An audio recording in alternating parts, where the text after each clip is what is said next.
Hello, everybody, and welcome to this afternoon's live stream, not this evening. And you might have noticed Matt's changed a little bit since we had the last live stream. I'd like to introduce everybody tonight to Daisy, who's going to be our driver for the evening. Hello, Daisy. Hiya, how's it going? I've just been vibing out to the menu music. It's great to have you here. I mean, we're all vibing in the streaming room to that. We love it. But it's great to have you here. For those who don't know, Daisy helped us out quite a lot for the route, getting us lots of source material, all of the audio side of things for the route. And you can see an interview with her in the latest roadmap. We have Matt on production today. So there's Matt Cam. Don't worry, he is here. He can answer questions, and we'll be getting him involved as we go through the live stream. But tonight, everybody, we are here to preview Birmingham Cross-City Line, and we're really excited. This is the first route add-on for Train SimWorld 3, and we are going to be showing you the route in about as full a capacity as we possibly can do tonight. If you are interested, it's available to pre-order now on Steam. If you want to watch the stream and make your decision after that, you are more than welcome to do so. But there are also starter packs as well available if this is your first foray into Train SimWorld 3. And you can see all the details on that on our website and on the Steam page or wherever you get your add-ons.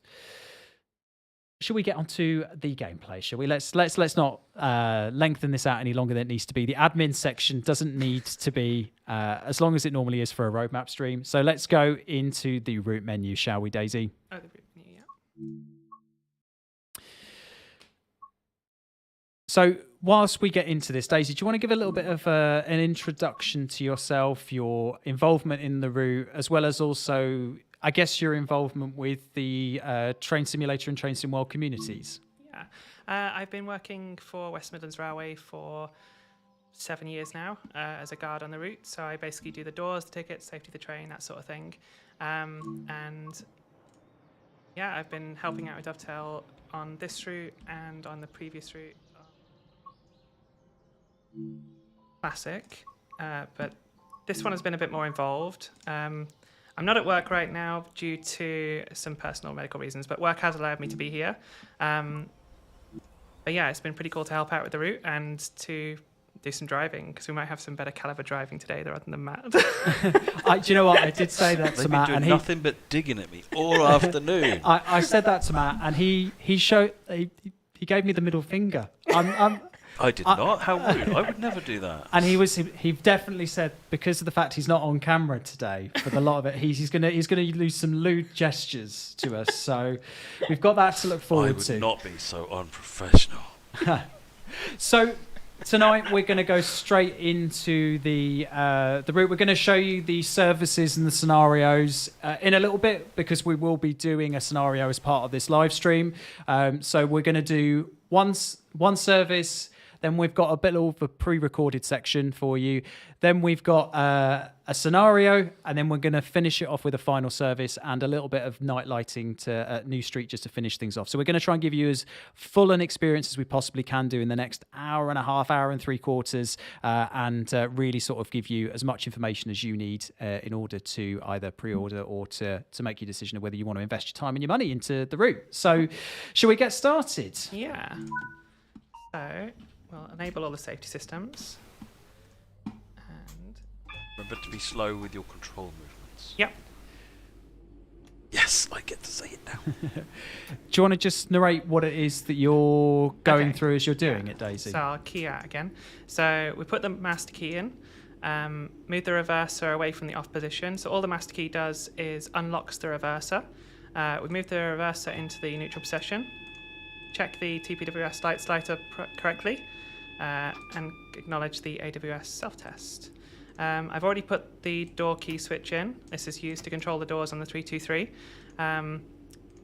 Once you've unlocked the doors, unlock the control for the doors, then you can use either any of the red door release buttons to release the doors. So we'll open. Get the GSM-R on as well. Yep, and this is one of the new features of this particular route, isn't it? As you can see, you've got the service number come up onto the screen as well. So to uniform 16 there.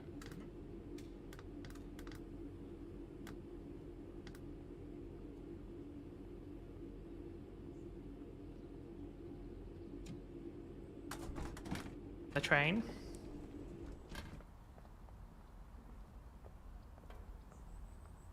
There we go. That's the shot that we all wanted. Can you do me a favour, Daisy, and just go into the settings and see if VSync is on? Yeah. Tearing like heck. Screen. No, advanced. Ah. Turn that on. Yeah.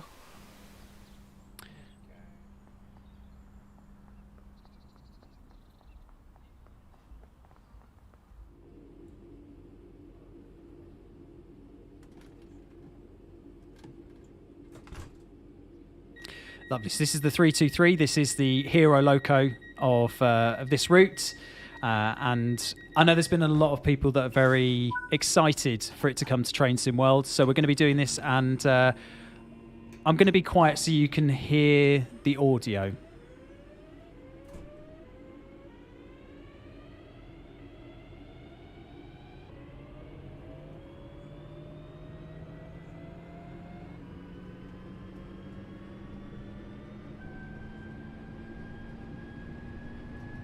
So I'll get up to about 30 miles an hour and then do a running brake test to check how good our brakes are. On the 323, we've implemented a passenger loading system which basically affects how strong the brakes apply.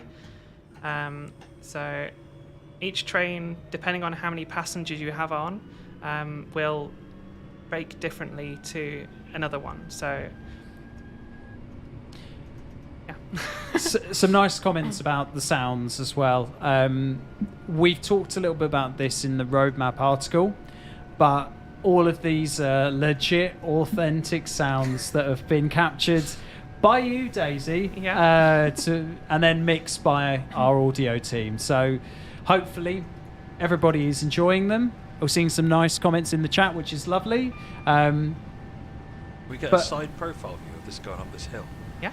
It says Lickey Incline, and it's just it's 2.7%. You can see the train on this gradient. It's fierce gradient, which the 323 fairly well breezes up. But you can see even now we're on power 4 and we are not accelerating that much. You'll never get, even if you have full power departure at Bromsgrove, you'll barely get up to 65, 70 mile an hour, and that's reality as well. Somebody asked about turning the safe systems on. All the safe systems on the right-hand side. The ATPIS is the automatic train protection, and that's always isolated because it doesn't resist in game. Sorry, it doesn't exist in reality.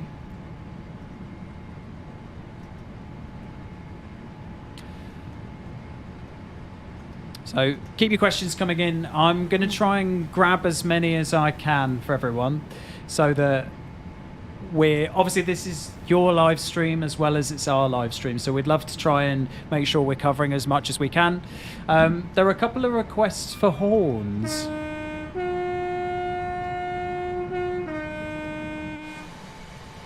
And I know that pains you to do that, there's no need to do a horn, but we do. A couple of requests for the guards buzzer in the cab as well.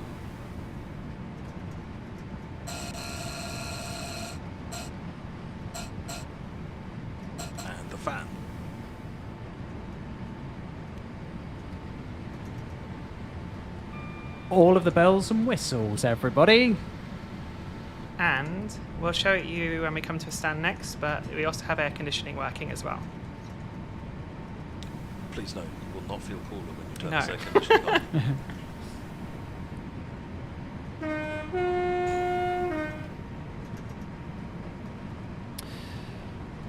on. Relentless Phoenix asks, is the PIS automatic or can you change it? It's automatic. Cool. Same as the head codes on the GSM-R. It also sets the interior information system up as well.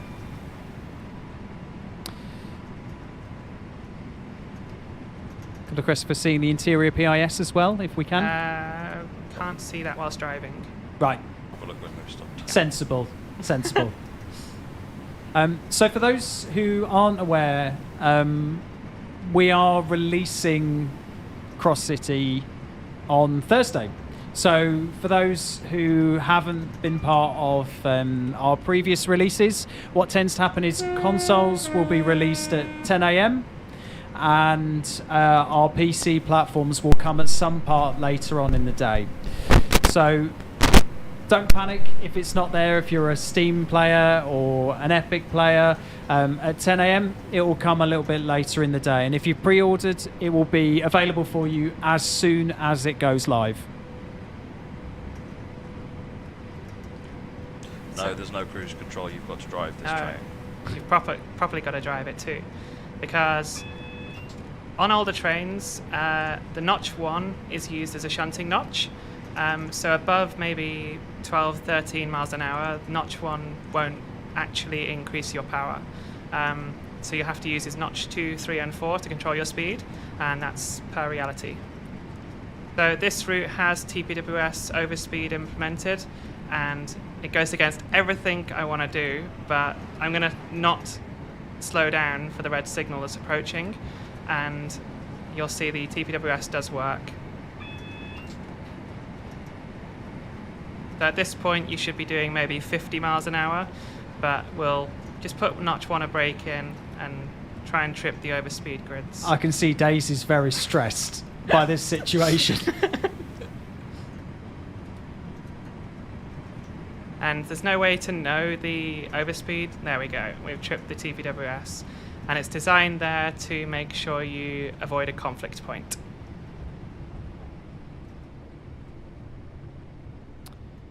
The train will come to a stand. In reality, the brake demand light has come on. Yeah, the brake demand light is on.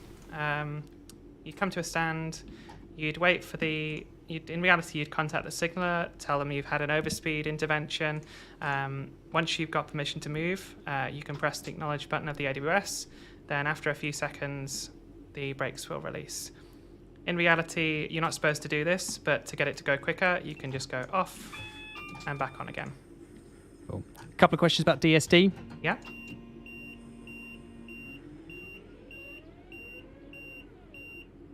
And that works as per reality.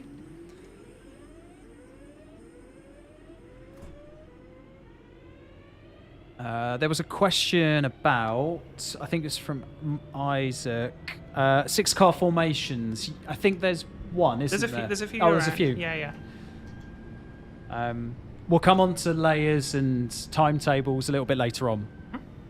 So in reality, you want to be approaching AWS magnets around 15 to 20 mile an hour. Gives you ample time then to slow down and stop for the red signal. That's approach control. Yeah, you'll find approach control actually messing with your journey more perhaps than on other journeys as well. You'll find the your approaching lights which then pop up. Just slow down and always approach a red light expecting it to stay red. Yeah. Some people have been, certainly in the beta group, we've seen some gaming of the red lights and that can go badly wrong. Or chasing yellows, and if you well, chasing yellows isn't so bad. Chasing reds is, you know. Oh yeah, okay, yeah. Therein lies P45s. Yeah. The reason we've got the windows open as well is the sounds have been set up pretty much as per reality. If you have the windows closed on the 323, you'll barely hear the traction motors. And is that sort of typical of what you would expect? Yeah, because there's a fan in this cupboard hidden to here, and basically that fan is a recirculation fan to stop condensation building up on the windscreens. The more you know. And yeah, we can't turn it off as train crew, so we're letting you all listen to it as well. Melbourne Metro Trains Vlogs asked, is the 323 compatible with Livery Designer? I believe that is correct. Oh, did you want to quickly have a look at the PIS and Oh, yeah.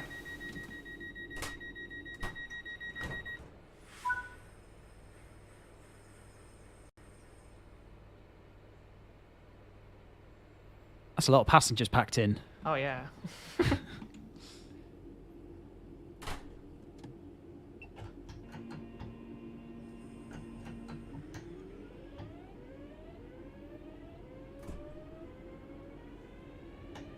You can hear as well, there's like a thud noise when you go above 3 miles an hour or below 5, and all that is the motor on the door pushing harder to make sure you get a seal on the door, so you don't get as much wind noise.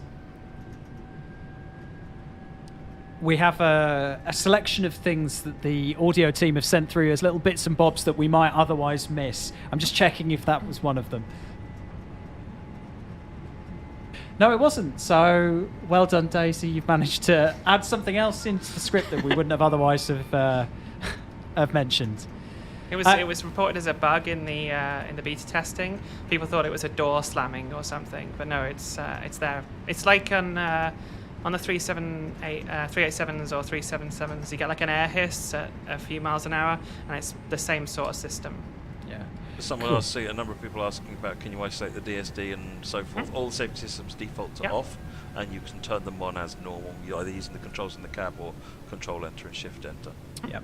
Morgan's asked if we can see the pantograph. Hold that thought. We'll have that for you in a bit.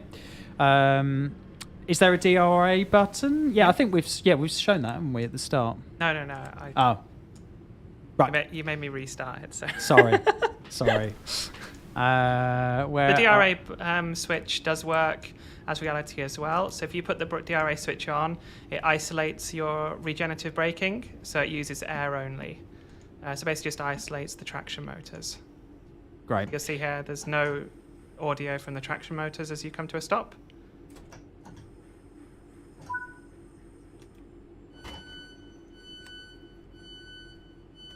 You'll notice some extra tooltips appearing, giving you more guidance about what's going on. We have tried to expand the little help tips that come up. You can turn them off by turning off notifications, just it's designed so that if something is trying to be done on the train, it's just popping you up with a bit of information. So when Daisy had that TPWS stop earlier on, it popped up saying why the train had stopped. Yeah. And it's also helpful because if you, for example, change ends and leave your cab door open, if you try to take power, it'll come up saying because one of the passenger doors or cab doors is open, and this is as per reality. If you were to isolate one of the safety systems that's required, you can then go along when the doors open. But we don't recommend that because that's not very realistic.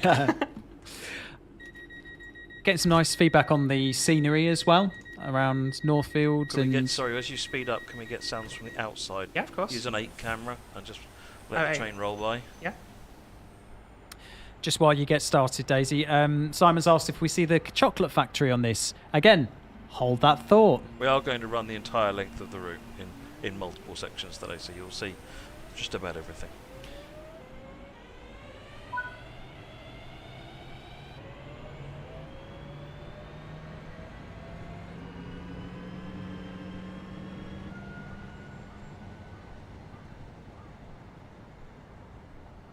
There we go. And when we stop at Kings Norton, maybe we'll see the route map as well. We'll go into the route map and show the route map.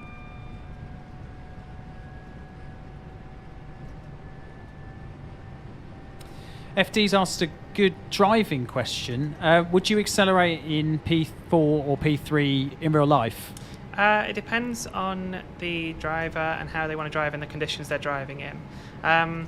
You want to start in maybe notch 2 or notch 3 when you're pulling away, and then move to notch 4 at about 10 mile an hour.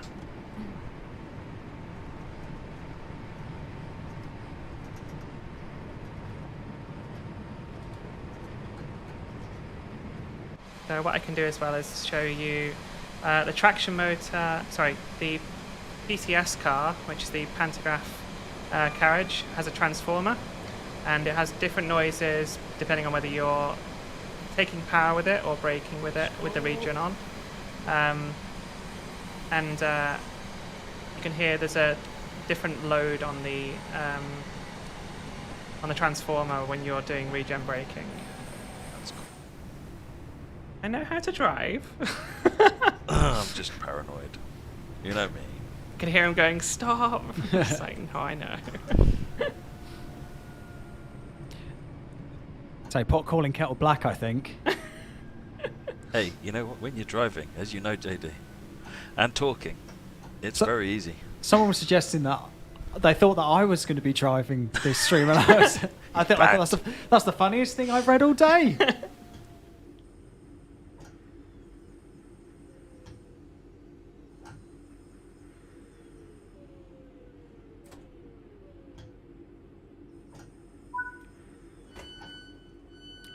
Route map. Yes, have a quick look, shall we? Okay.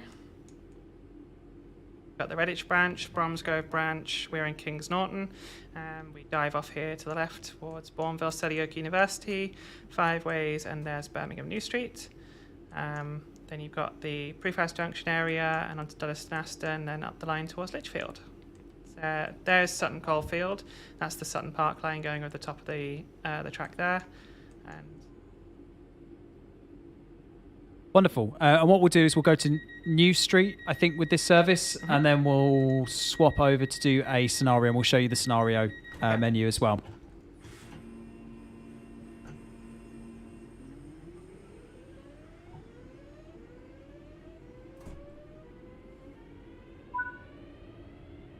Leo's asked, any fun things the 323 can do? Well, we've shown some already, actually. If you're new into the live stream, you can watch it back from the start if you'd like, but we're going to be showing a few bits and bobs as we go through the live stream as well.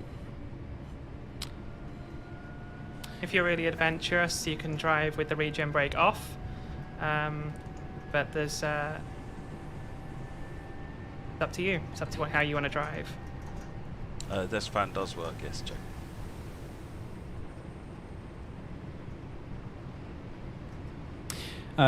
Jill Koopmans has asked, will there be timetables for the steam locos? I don't believe so. The steam locomotive, we discussed it a lot, and I spent many hours testing the steam locomotive. I'm not very good at driving steam, but I like to think that I can at least get it moving. But the problem is, you'd have to have around 3 or 4 carriages to be able to go up the Lickey Incline. Because it's so steep, in reality they have banking locomotives, and we haven't got that ability at the moment. So we thought... It doesn't help with the problem with the steam physics at the moment either, so you're spending a lot more steam than you would normally. Yeah. So we have a fix for that coming, and that'll probably make it a bit better. So we have a 6 car coming up now, just leaving Bournville.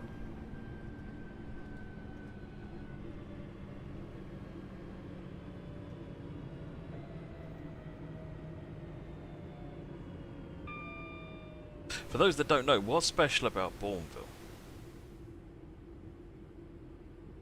It's purple, which is nearly pink. I've got a few extra seconds here. We'll have a quick wander around Bournville.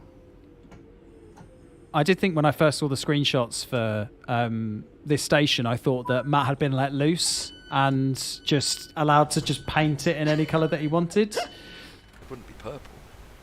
I know, but I saw it at a distance. It looked kind of pinky purple.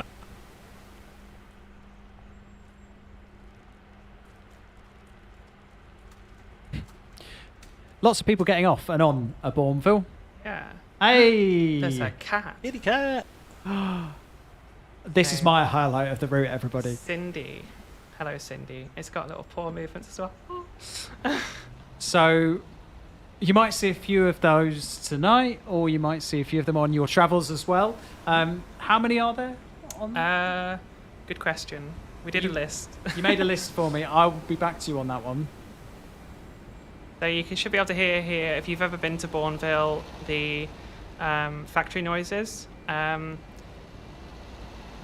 I went and recorded some of these factory noises on one of my days off, which was, yeah, so they are all prototypical Cadbury factory noises. Doesn't really look like a chocolate factory from there, does it?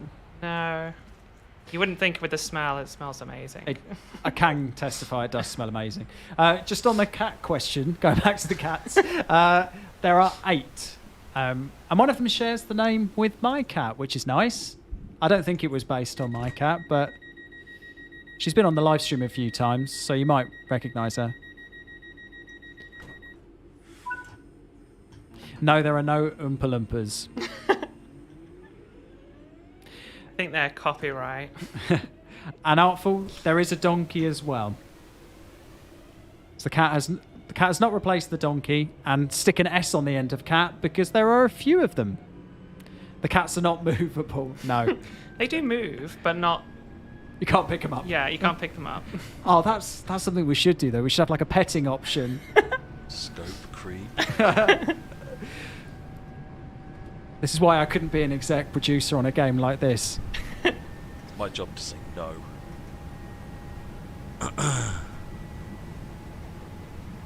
Is there a story behind the cats? I'll let you take this one, Daisy. I don't know. Oh. Well, I think we added cats to a TS Classic route. yeah, we did. I suspect that the Yeah. cats have just carried on their journey and have made it to Birmingham.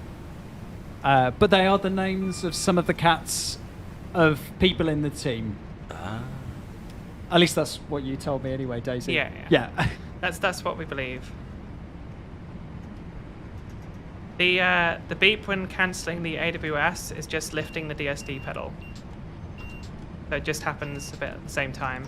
You'll notice it does the same thing as the Javelin.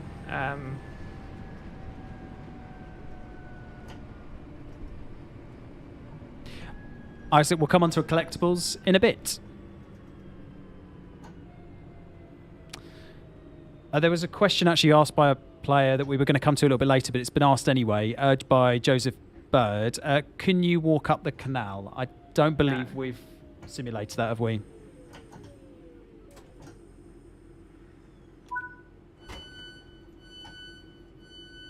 So something else we have is the traction control cutout switch. If you isolate that, that isolates the traction motors on your carriage that you're driving from. And this train, for example, we'd only have the back carriage powering. So when we leave here, it'll be totally silent and it'll be slower as a result because you'll only have half the power.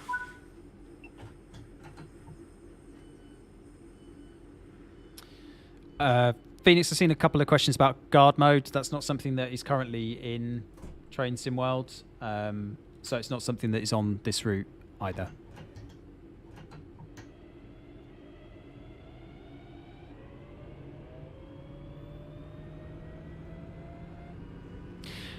This is release mark on Thursday the 17th of November. So Joseph's asked a question about the timetable. So how often are the NPC trains? In the core section between Longbridge and Four Oaks, we won't count Barnt Green because some of them skip out Barnt Green. So Longbridge to Four Oaks is every 10 minutes. And actually, we've chosen the 2019 timetable, haven't we, rather than the current timetable, because in the current timetable, that's even less frequent than the 2019, pre-COVID. So it's December 2019, and yeah, it's a pretty intensive timetable. Even though that we've got the 323, you'll still find it pretty intense. If you're late, you'll end up holding up other services. They'll have to go quicker to try and catch up as a result. This is university. When we're stopped, can we use the 8 camera and go and have a look at the hospital? Yeah, of course.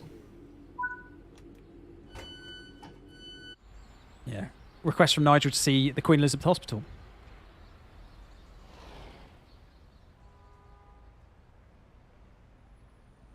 Hard to get to, but there's the Queen Elizabeth.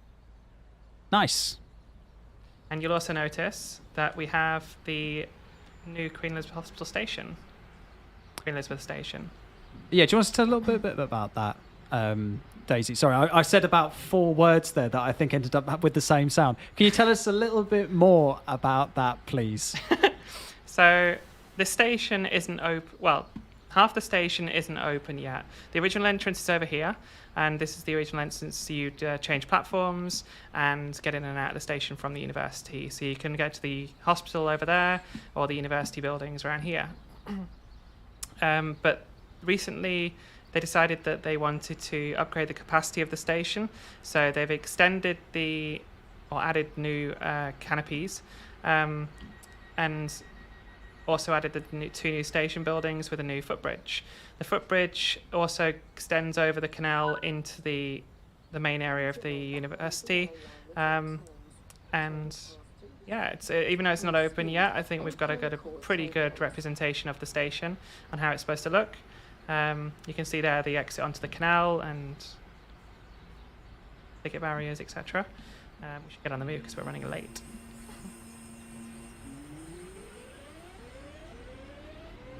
Funny Galley, will there be Birmingham New Street? Well, you will find out in about 10 minutes, 5 minutes? 6, 7. 6, Yeah. 7.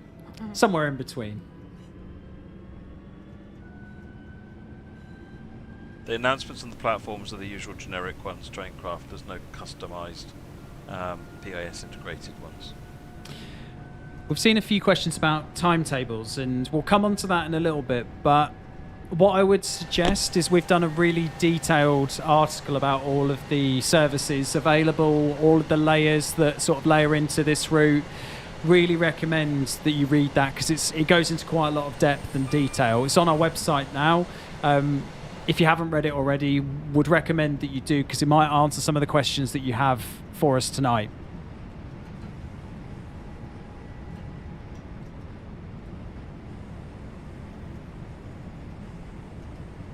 There you go. Thomas said that the audio is really impressive coming from someone who has 323s locally. We've got someone who works on 323s locally here with us in the studio, so I'd like to think so. But glad that you think so as well, Thomas. Thank you. Bob, it does have a donkey. Yes. Sophie's asked, are there arcing effects on the pantograph? There aren't at the moment, no. For some reason, there's something about these pantographs which means it doesn't work, but it is getting fixed, so that will come in an update in the short term.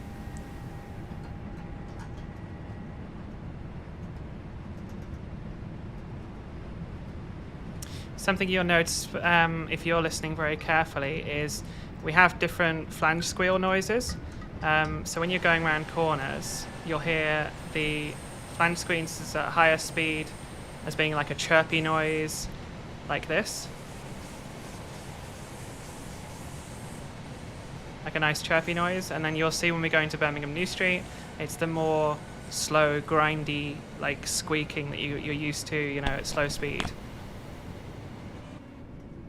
I think this is the first train we've done that on, where we've got two different sets of recordings for flange squeal. So we hope you'll enjoy that. Great. Good news. I have to say, I really like this bit from Five Ways into New Street, just because it's all, you got the arched walls, so it just looks so different. It's using the original sort of like cut method where they just dig down and cover with less cover. Yeah. I enjoyed the posters as well. I know it's kind of a little touch, but I like the legit posters on the platforms as well. So we have the help points, with their orange.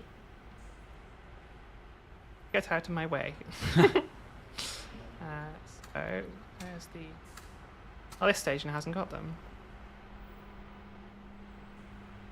We'll show you them in a minute. We will do a walk around New Street as well, Imaginox, so don't worry. There we go. Not allowed to do this in reality. Again, I can tell it's going against every fibre of Daisy's being to do this. So we have some prototypical West Midlands Railway timetable, and I think this was the post-COVID timetable, but I couldn't get access to the original one. I'm sorry. I failed you. Collectibles, hold that thought. We will show you in a bit. Oh.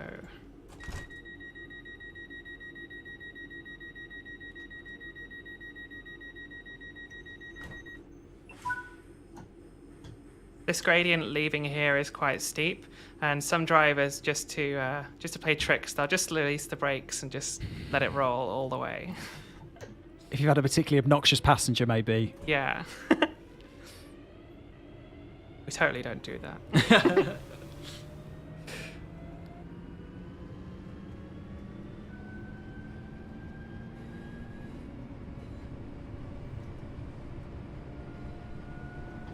So we're coming into New Street. A couple of questions about New Street before we jump into it. How accessible is the station? Have we modelled every platform? We modelled every platform. It's a fairly compact station, so there's no real, not being able to get around platforms. Every platform is accessible. You can use the Navigation Street footbridge to get across, and you can also use the B-end exit to get across the platforms. So what I'll do here is I'll go out the cab, and you can hear the flange squeal of going into the platform here as well.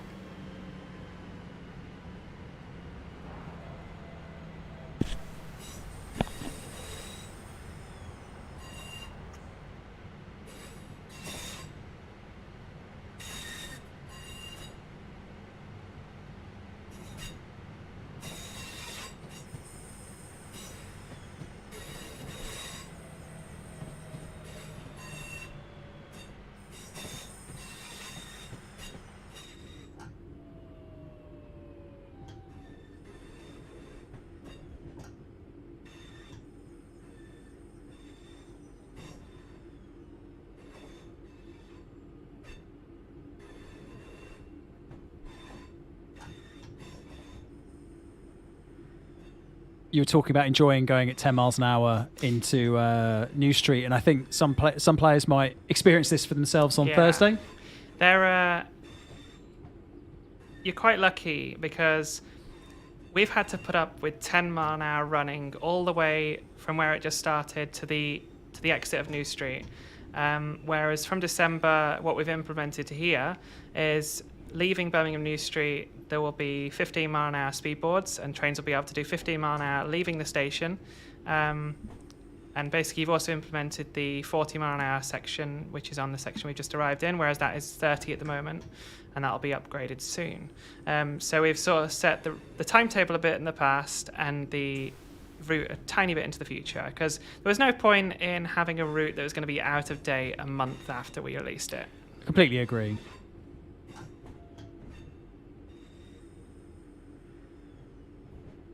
Yeah, a couple of comments related to Grand Central in the Harlem line as well, being 5 miles an hour approach for quite a considerable distance. So maybe Harlem's got one up on New Street on this one, but hopefully you'll enjoy it a little bit more, all the more for it.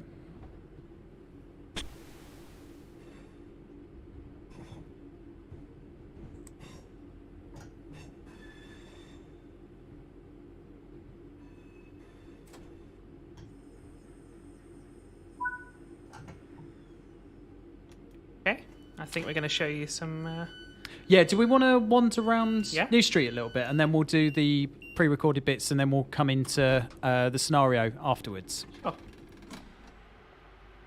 Go this side, as the people won't be there. Yeah, mass exodus. You've got the escalators there.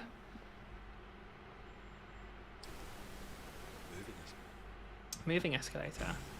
Can you get on the moving escalator and go upwards? It doesn't... It won't move you, but you can walk up it. Yeah. Right.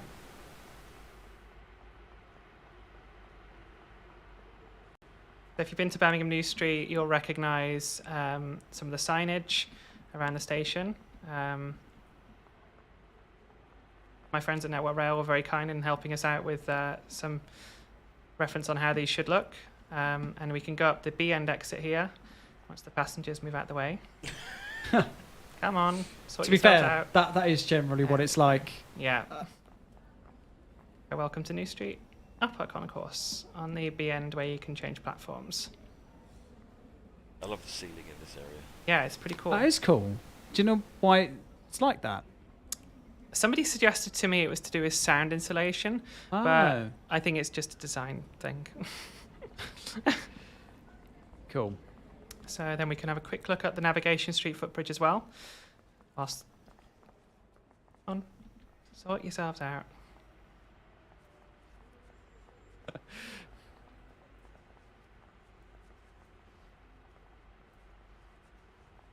Waiting very patiently, even though some of these passengers are not waiting very patiently.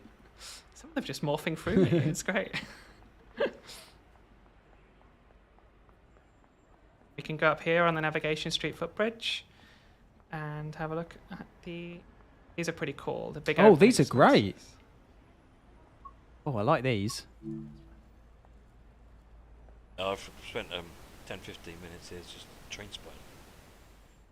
Oh, Going yeah. running, train spotting here, watching trains run around and end of Birmingham. It's really good. Go down onto every platform. You'll see a collectible. I'm sorry. So the reason this exists, it's a bull. If people were asking about it on the forums, we saw. So it's a bull. It's a planter. And these are sort of like in a little nod to the Birmingham bull ring and bull ring markets of old. So we've got some more. It's not a real thing, that. No. It's something the team have made up, because there are some art placements around that are a nod to the bull ring. It's kind of like the team made up their own ones, and there's no copyright issues, but I really love how it came out. We've also got over here the platform 1, which, if you've ever been up it, is the tiniest little stepway up into the top there. And there's the road out there. Nice. Yeah. Wonderful. Okay. Well, here's our Blue Peter moment on something we have prepared earlier. What we wanted to try and do, and we did this with the Southeastern live stream a little while back, is pre-record a few little bits of interesting content that we might have not otherwise have got to in the live stream, so that we can show you some of the unique features of the route and some of the things that you might have otherwise missed. So we have about 9 minutes, 9 different things. We're going to talk over it, and we're going to let Daisy get set up for the next scenario, while myself and Matt, maybe Daisy while she's getting herself set up, we'll talk a little bit more. So let's go into our 9 in 9 match, shall we? Woo! Woo! Hype. So these are the overhead lines, and Matt, you're probably going to need to take it from here. So a number of people have commented on some of our recent routes that the level of detail on RHTT has gone right up, and Lee, who looks after RHTT, has done again the same sterling job here. There are multiple different types of RHTT on this route. The Mark 2s, Mark 3s, and I think there's some other stuff in New Street itself. And so you'll find all of that represented around the route in all the various locations as well. Not just different gantries and weights and so forth, but essentially weights, but also the different types and styles of gantry. Which is good. It helps you, see the differences between the different parts of the route. Yep. We have about a minute for each of these, so we have to try and time my talking over the top of them, which we obviously have not done well for this one. Number 2, so we're going to do the startup procedure. You might have seen this at the start when Daisy was putting it together, but here's the startup procedure for the 323. So this 323, in addition to sort of the standard startup procedure that you're seeing here with the RA, GSM-R, safety systems, all sort of the stuff that you've seen on other trains, one of the other things that you can do with this train is do a cold start. Which isn't actually used anyway, so I need to power a train down to cold start it up, but it does have the ability to do that, and you see some of that functionality in the Pantograph cabinet, which we'll get to shortly. Yeah, you can see the GSM-R there as well. As we mentioned before, when you're in service mode, it will show up the name of the service on there and a few other options as well.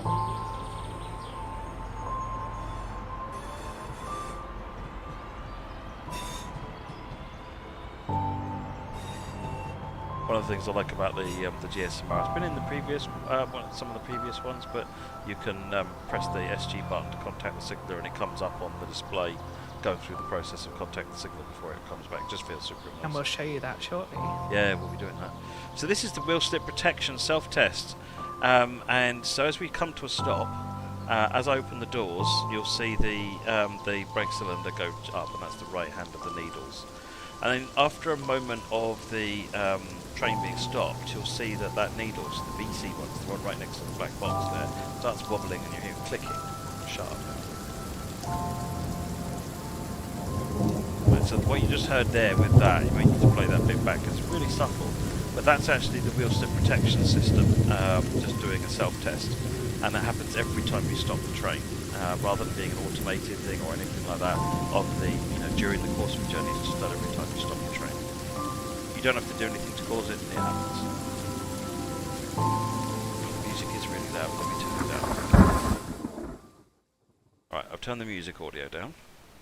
Pantograph isolation. So this is inside the centre car, and you can open the cabinet in there, and you can use that big lever there to isolate the pantograph, and then you'll see the pantograph come down, and then that does so to cut the power to the unit.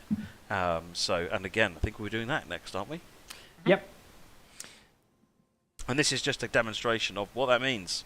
So with this is 2 6-car units on the right hand side. Both units have got the pantographs up.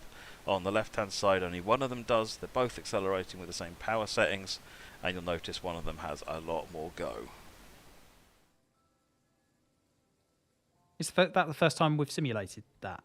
No, we've done, but it's more. I think it's more readily visible on this route than it has been previously, and it is actually used now actively in some of the scenarios on this pack as well. We've just done it, Lickey Incline, but this will hopefully give you a little indication of kind of what that gradient looks like in real life, and also the level of gradients that, in case you missed it earlier. Yeah, so we start on a 1% gradient coming out of Bromsgrove, heading north, cross over to the left-hand track, and then almost immediately you're on the 2.7% gradient, heading up the incline, and it's just full power all the way. It's steep, very, very steep. Yeah, it's good to get it represented, actually. Well, watch it when you're going down the hill. It's You can leave it alone going up the hill, but you might have to pay a bit more attention Well, going down. Yeah, it's if it's a bit slippy, you might find it's more difficult, but yeah. There you go. So you can see, as we showed earlier on, you can sort of see the angle of the gradient there is pretty steep. Be interested to see what kind of success rate people have with getting on off the rails modes, various different locos up Lickey Incline. I think that's got to be a thing, hasn't it? Yeah, if you can get a steam locomotive up there with the formations that are in game, yeah. So layers is the next thing. So everyone likes to hear about all the other stuff. So you're going to see a couple of trains here that are not included in the pack. But if you have the required elements for the layers, this is one of the weird services. This is a different one. This is more of a rail tour service. But you'll find that there are a bunch of novelties that you can drive around to add variety to what's going on with there. I think the article that went up covered what some of these things were. And then, of course, lastly but not leastly, it will show we will be able to see the railhead treatment train as well. Oh, this is just 66 hauling wagons, actually, but the railhead treatment train does feature. And actually has a fair bit to do on this route, from what I recall. Absolutely. I'm trying to find the link to the... Yes, you'll be able to drive these layers, Triple, if you've got the required stock to activate the layers. Read the article. Derek has just posted a link. Thank you, Derek. Awesome. So landmarks and locations, sort of a bit of suburban scenery here. A bit of countryside, a bit of suburban scenery with the cars that are going there. So, and then you've got Spaghetti Junction, OMG, with the cars all on it. You can see our route travelling underneath it there in the centre. Lots of cars. It's quite a complex Spaghetti Junction. It's not called that for no reason, you know. Daisy, explain this one.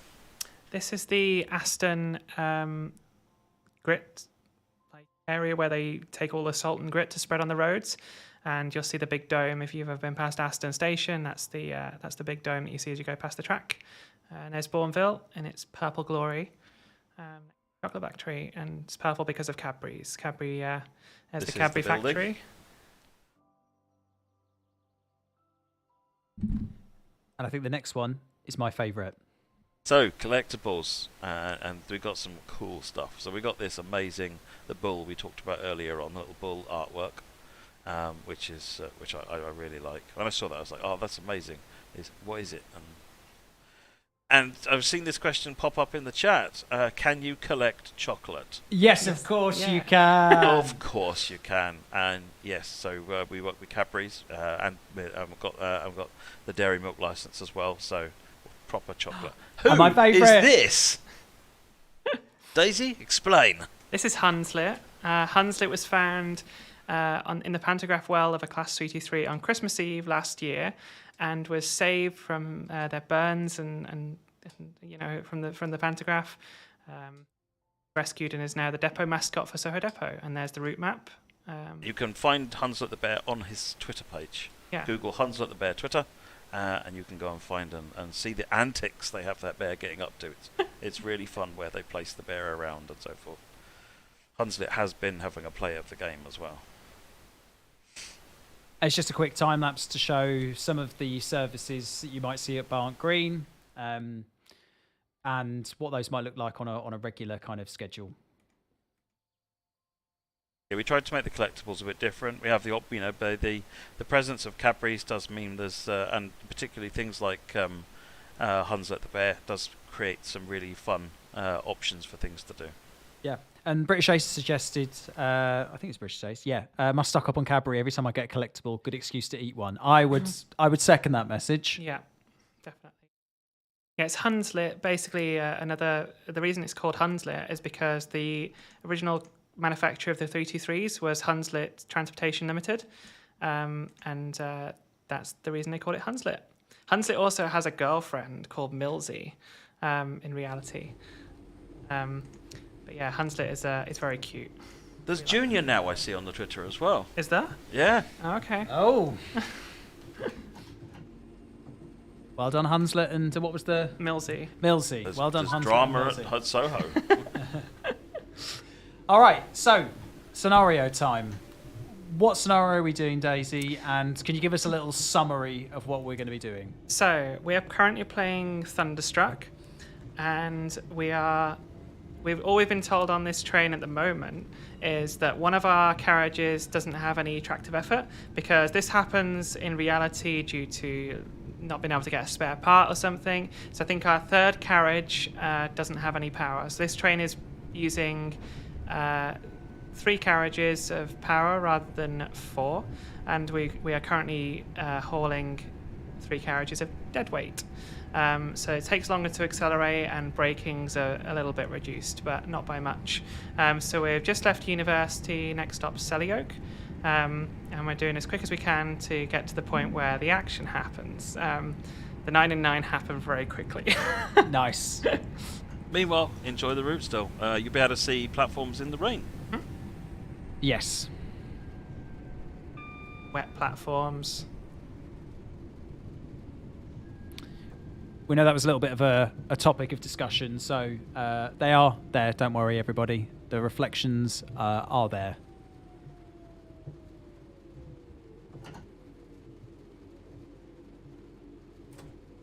Bads and Matt's stops there. Still far better than my stops, let's be honest. Yeah, at least I'm on the platform. Hey, as far as I'm concerned, if there's a door on the platform, it's a win.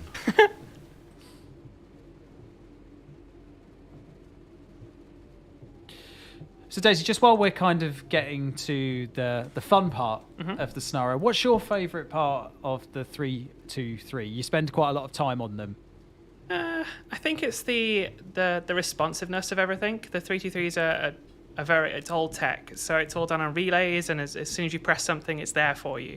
The only thing, obviously, for a driver, I'm not a driver, but for the drivers taking power, you'll notice when you take power on the 323, it's got a little bit of delay when you take power. So you'll move it into the power, and it should be a second or 2. But yeah, from a guard's point of view, the doors are pretty rapid. If you mean in game, we've got some quite cool features, and I do like how the sounds are set up. I'll show you at Bournville, but there's something, if you're not paying attention, you won't notice. The doors on the 323 have a tiny bit of delay in how they open and close, and this is just to simulate, somebody pushing a button and trying to open the doors. So when we get to the next station, I'll show you the little slight animation on the doors. Oh, brilliant. We will go into the scenarios and the services menu. Don't worry, Isaac. We will do that a little bit later. Carlos, what time it will be released? If you're on console, we're looking at about 10 o'clock in the morning UK time, whereas computer PC, that's the word. PC platforms, Steam and Epic will be a little bit later on in the day.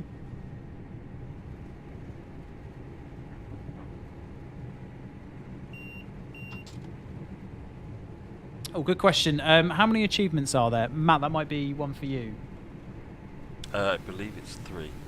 The idea is I think every route is 3 from now on. Cool. I'll double check that though.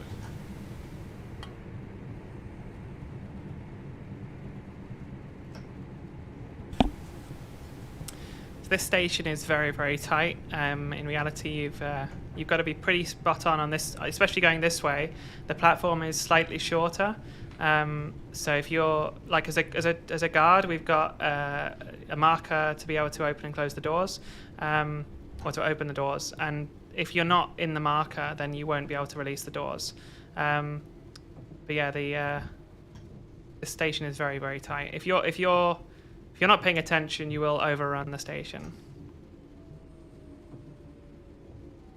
I think that was a dig again. So some of the drivers, when they stop, will put the cab a tiny bit into the bridge mouth just to get the marker lined up. So what I'll do is I'll pop out of the cam, and if you look at the doors, you'll see they very slightly delay in the opening of each one. It's only a tiny bit, but it's just noticeable.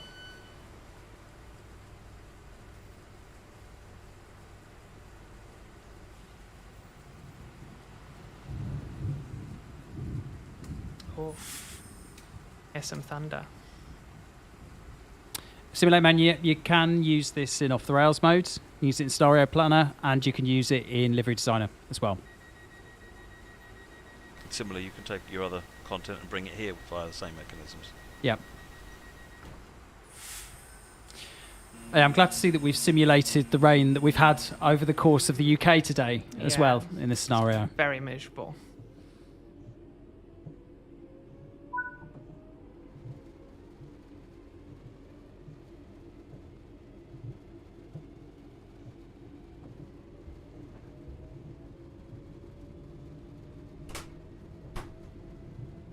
I thought the saloon lights are on. Just in the daytime, you can't see them as well.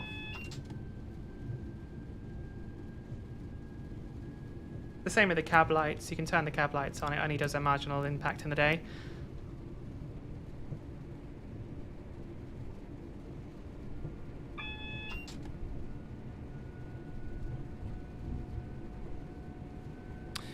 Do we want to do a bit of external cam so we can hear the... There we go. The lights are on.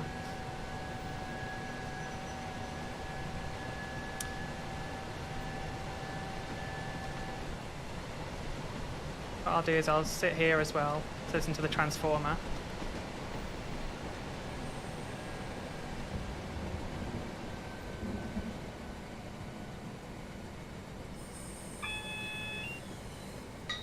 No, Rail, you turn on AWS and the switch is on the right hand side.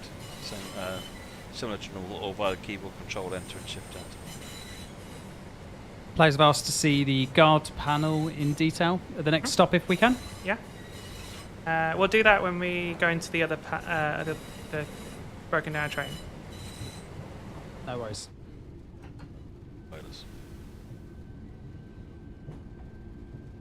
Wheel flats are not simulated, no. A couple of people asking that.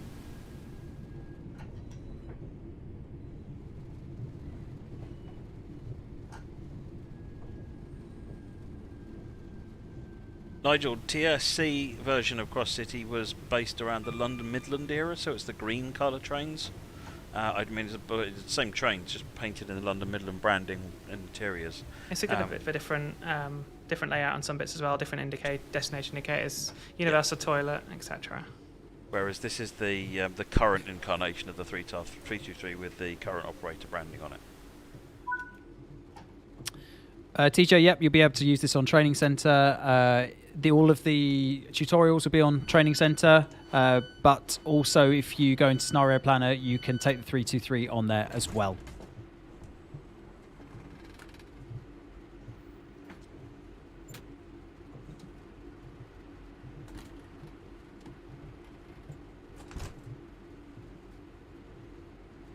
Bit more horn, please, Daisy.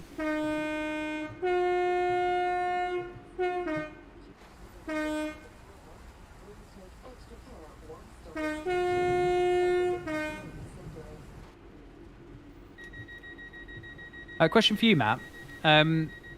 We've talked a little bit about auto testing, and if you don't know what we're talking about here, it's worth checking out the last roadmap live stream where we go into quite a lot of detail about what auto testing is and what it might allow us to do in the future with some of our routes and some of our older routes. But how did auto testing impact Cross City in particular? I think probably one of the biggest things it does generally on any route we make is it keeps an eye on things like frame rates and memory usage as we go ahead and build the route, and gives us advance warning. Within 24 hours, the team come in the morning, have a quick look at these reports and find that frame rates have suddenly dipped on Xbox One in this station. Then they can go and find out what's gone on in there. Or in one instance where I think I covered it in the stream last time, we had an instance where all the frame rates across the entire route just dived to zero. 2 or 3 was kind of the average frame rate we were seeing across all platforms, and it turned out to be a mistake in one of the materials. But we found that we were alerted to that within 24 hours, come in the following morning, and knowing that it wasn't just at one location, wasn't just on one platform, it meant that the diagnosis process was also a lot quicker and a lot easier as well. So it's a tool set, as I said, that we're going to be growing and expanding, but even now it's just helping keep an eye on things for the team. FD 1003, quite regularly. It's usually only allowed on 6 carriage trains because I mean, you can do it on a 3-carriage train, but on a 6-carriage train, it's quite often because you can keep the time with 1 carriage isolated, one of the traction converters isolated. It just means the driver's got to accelerate harder or brake harder or later. But there's no issue with them being in service because it's easier to just isolate it and fix it at the end of the day than it is to take it out of service and cancel trains for passengers.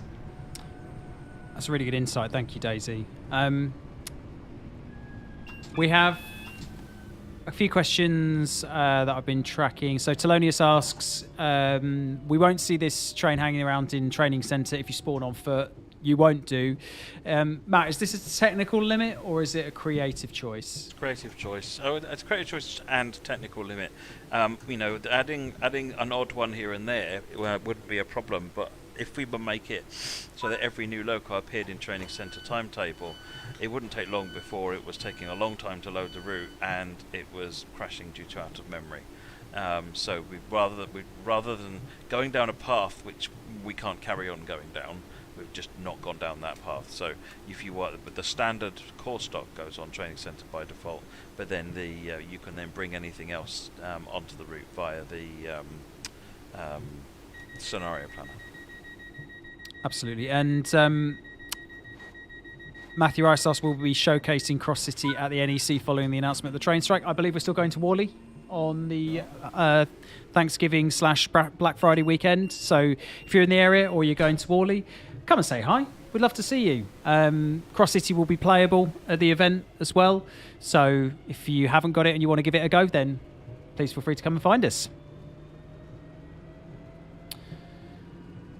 Someone's asked around regional pricing for this route. So the pricing for this route, because Steam is the platform at the moment where the price is available because of the pre-order, and Steam a couple of weeks ago changed their pricing matrix, their regional pricing matrix. So, and the first time they've done that, I think, for 5 years or so. So some regions have seen a sharper increase than others for the price of this particular route, and that's based on us using Steam's recommended pricing model. So that's not, we don't really want to delve into currencies we don't really know a lot about, so we kind of defer to Steam on that one, and these are the recommended prices that have come out of it as a result of their changing their matrix for the first time in a while.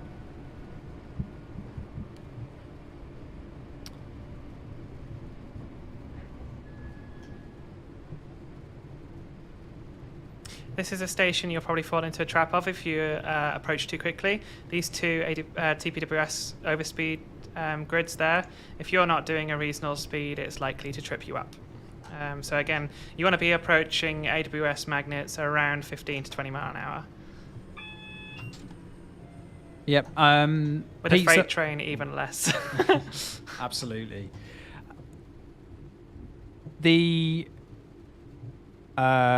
Pete's asked, will the train be available as a separate individual purchase? I don't believe so. It's part of the Cross-City route.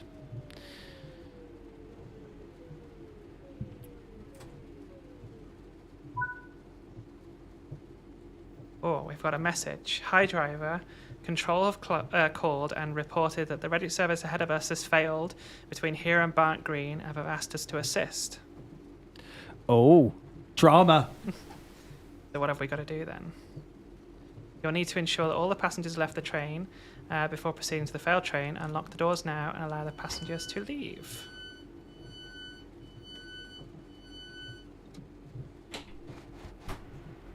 All getting off? On. Yeah. And for console players, you can, because there's a lot of questions about that in the chat, you can expect the same price as what is on the Steam. I believe. I don't know all of the regional variations on this, unfortunately, but obviously you'll be able to see that on the day.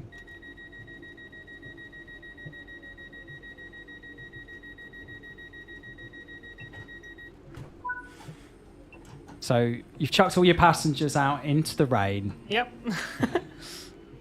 we've got a stranded train, and this will happen once every now and again, but it's not very frequent that the train will rescue another train, but it can happen. So what we've simulated here is basically the train in front of us was going along.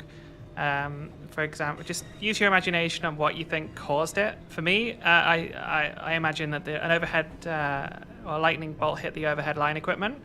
It can happen. It can strike the overhead power lines and can cause a lot of damage. The train in front of us then couldn't take power. It's dead in the water. So instead of getting a locomotive down with an adapter coupler, we've decided the control team have asked us to rescue it, and they'll cancel a couple of services whilst we go and rescue the train. So it inconveniences a few passengers to convenience the rest of the network. So yes, because your train's not going anywhere while that one's in the way. Exactly. So Longbridge is a good point where they can turn back trains in case of delay and in times of disruption. But yeah, so we'll show the GSM-R very shortly. We'll need to use it to get past the signal. The guard panel as well was also requested. Train.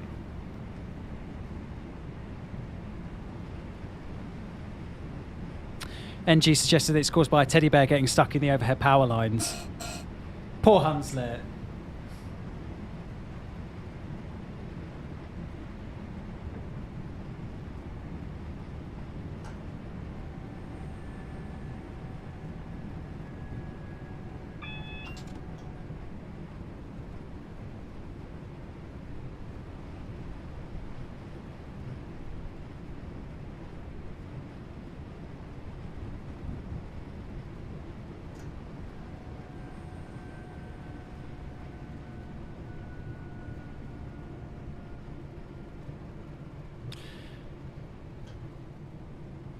So we're approaching signal SY14. Sierra Yankee 14. Sorry. Sorry. That's... I could not have got that any more wrong if I tried.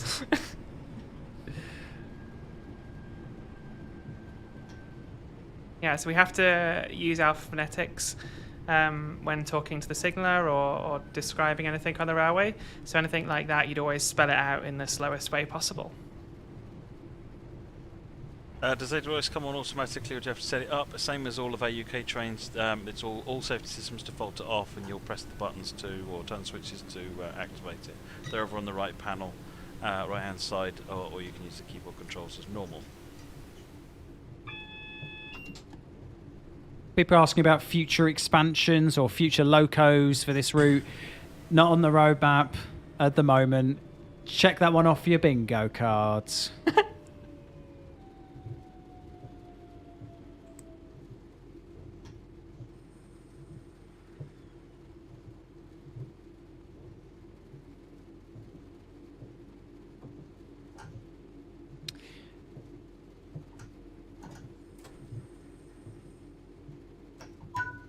What's next? So we will need to, in reality, what you'd do is you'd ring the signaller by phone and say, hello, this is the driver of your service head code.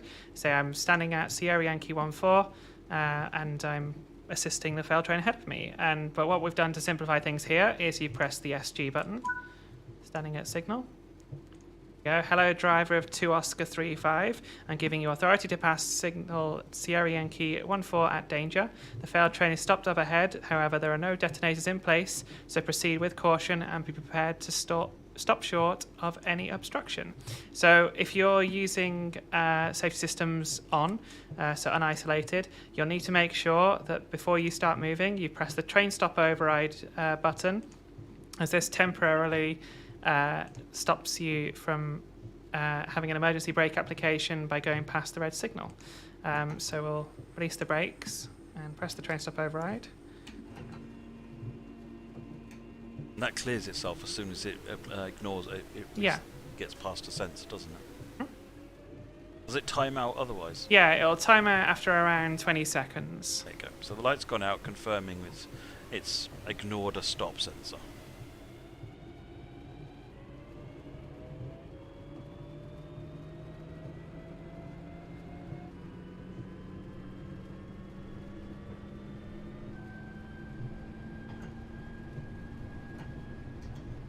Our failed train up ahead. John's asked if it's Lichfield City at the end of the route or Lichfield Trent Valley. Trent Valley. Trent Valley.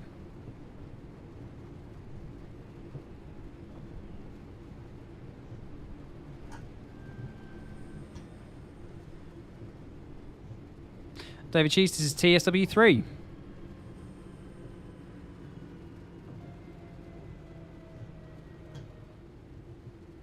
Simon's GoPro videos, rewind and watch all of the preamble to the red light. There was a process that was followed.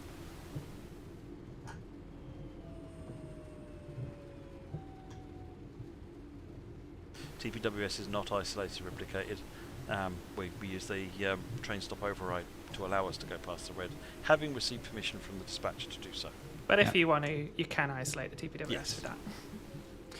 And this is LNER Azuma. This is scenario. What's the name of the scenario again? Thunderstruck. Thunderstruck.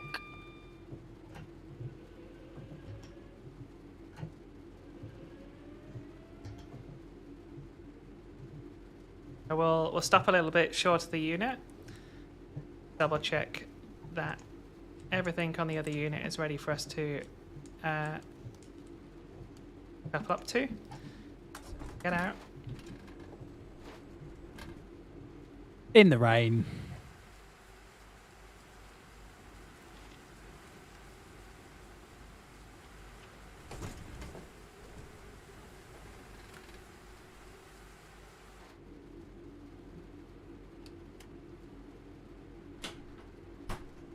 Go.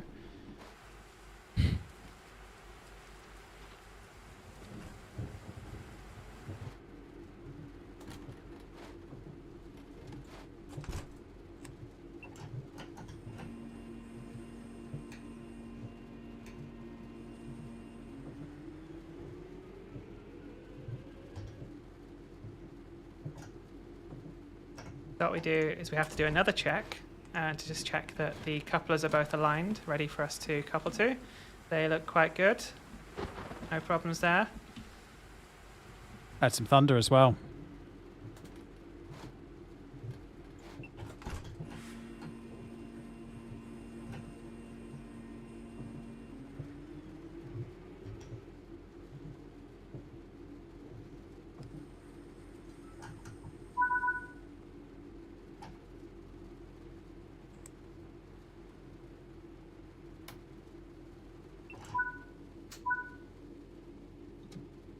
Pantograph of the failed train is still raised and needs to be isolated before moving the train. Once the pantograph is isolated, you will only have 3 powered vehicles in the train to take care when driving with the increased amount of weight. Go. So we're going to be pulling 9 cars. Yep. In the rain. Yep. With how many of them operable? Third. Howard? A third. It's going to be interesting.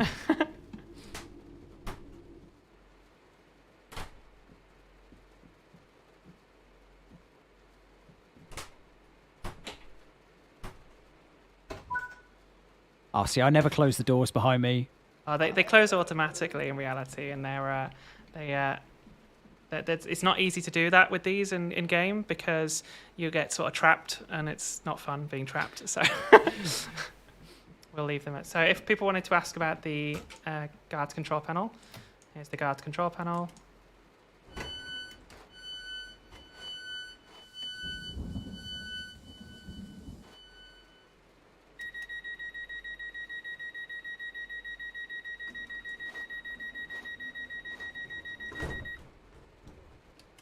That doesn't do anything because it only works when the guard has the reverser moved away from the off position. So there's a reason for that. So if it doesn't work, go and key in somewhere in one of the cabs and make sure that the Cabs are keyed in. So, welcome to the PTS car control panel. So you've got things like your saloon lights, MCBs, and things you can play around with. So this switch here, the Pantograph Isolation switch, is actually somewhere else on the train. So I made sure that Dovetail put this here because I know what some of you are like, and I bet you'd try and isolate it on the move or something. But unfortunately, you get a very big electric shock if you were to do that in reality because it's right next to another little switch that basically earths you from the overhead wires. So you get a nice big 25,000 volts of juice. So if we will stay quiet, we'll isolate the pantograph and listen to it come down.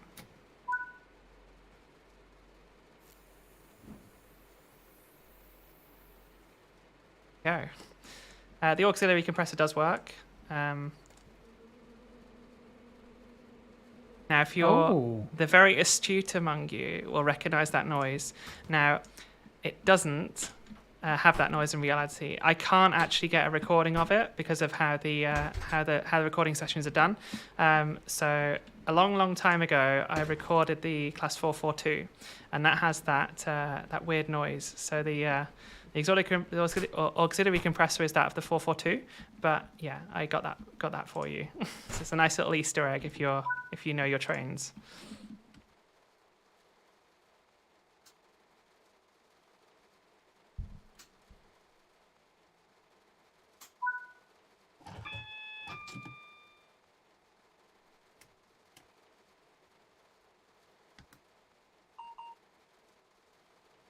You'll see here the VCB light is illuminated because our unit doesn't have any tractive power.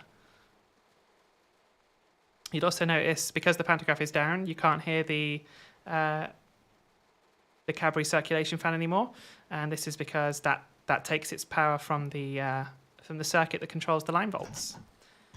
Let's get moving, and you'll see in Power Notch 4, it takes a little while to get it going. So just to explain that then, there's no power in this car, so how's it working? So, how's what working the train? How are we moving? So, the auxiliary systems and the power systems are on different settings. So you can have auxiliary power and use what's something known as train wires, and they will basically run the whole length of the train, and you can use the couplers to control things from a dead unit, basically. So Mr. J&B's actually asked a question. I thought this train had failed and we would tow it away, but we're driving. So what's happening here is this is like a DVT now, isn't it? Mm-hmm. Exactly that, yeah. Yeah, so we're remote controlling the working vehicles from a working cab. It's not the cab that's broke. You know, depending on what's actually broken in a train, you can do these kinds of things.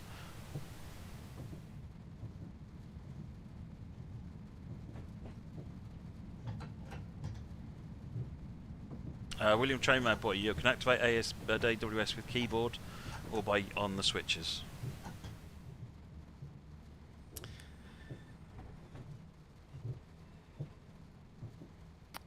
How far are we into the scenario, Daisy? Because I'm just thinking, do we want to save the rest of it for players to enjoy themselves? Sure. Now that we've kind of done the meat of it. Yeah. And maybe we can go back into the route menu. We can see the scenarios. We can see the services, and then we'll do one final service from Lichfield to Birmingham.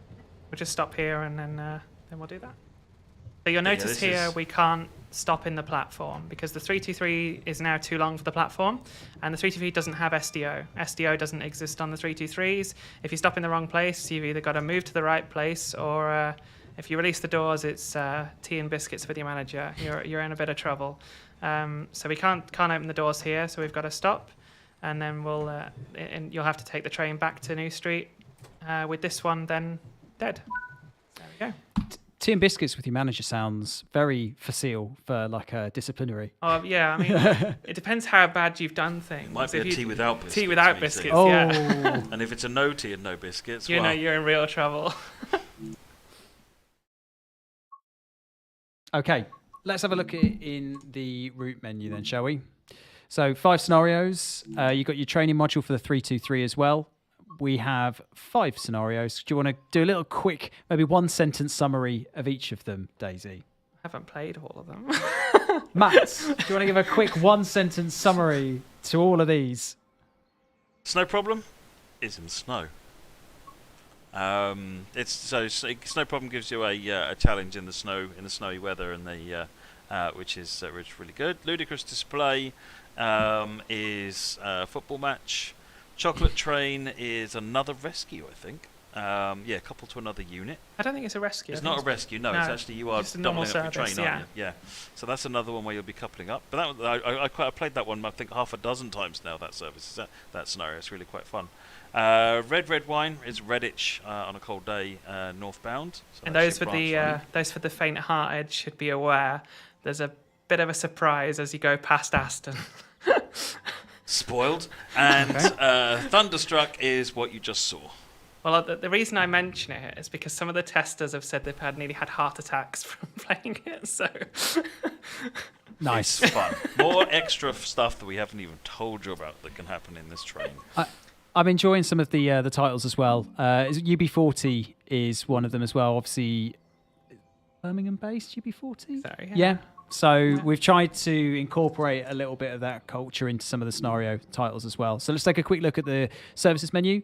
How many services have we got in total? So if you have the 323, it is 223 services. Absolutely. And there's a selection of other layers that you can include as well, including the It uses Tees Valley, it uses Great Western, it uses the Railhead Treatment Train, it uses there's a range of DLC made. You saw that formation in the video earlier on with the slightly balmy from HST setup, and these are all prototypically balmy. So it's yes, there's a range of different things that are brought together to combine to create these different things. Okay. There's one thing we wanted to mention about the timetable. There's two services, or I think it's two or three, where we've had trouble trying to get them to work. Where they're still there, you'll see that there's two or three services that go on the south side of the route empty in the morning, and they're the only ones that don't work. And basically, all it means is they're set to AI only, just because they don't work properly for you as the player. But they still exist. So you can start those services. I think the one starts from Redditch, the other one starts from Longbridge. But you won't be able to drive those from New Street to Redditch empty. But the ones in the evening, I mean, you've got the ones you can go to Lichfield all empty. They'll run all the way express to Lichfield or Four Oaks or Blake Street. And then in the evening, you've got all the ones coming back as well. You've got all the ECS empty coaching stock moves coming back from Lichfield City, Redditch, Four Oaks, Longbridge. And you've also got this last Lichfield Trent Valley to New Street, which you run express from Sutton Coldfield to Birmingham. So yeah. And this is based, so someone's talking about why the timetable was so small. This is based on the pre-COVID 2019 real timetable. So it's what's in the timetable. Cool. So let's go from Lichfield to... I've forgotten where we're going. Lichfield to... Birmingham. That would be sensible, wouldn't it? So, Lichfield, and we'll... Grace Killer will show at night. We're going to show you New Street at night at the end. Little cloud on that if you haven't booted already. No cloud, yeah. I love the clouds. What can I say? I stare at the clouds often. Matt's backseat driving. At least I'm not backseat spadding, so. Okay. Valley. Northern end of the route. Morgan's asked if we can get a good look at the pantograph as well. I don't know if that's best done while we're moving or best done while... Oh yeah, we can do it from the cab. Gate camera, Go. In all its glory. Yep, it is this small in reality. The reason it was this big is they were going to use the 323 as a test bed for the, I think it was the Eurotunnel pantographs, but they ended up choosing something different, I think.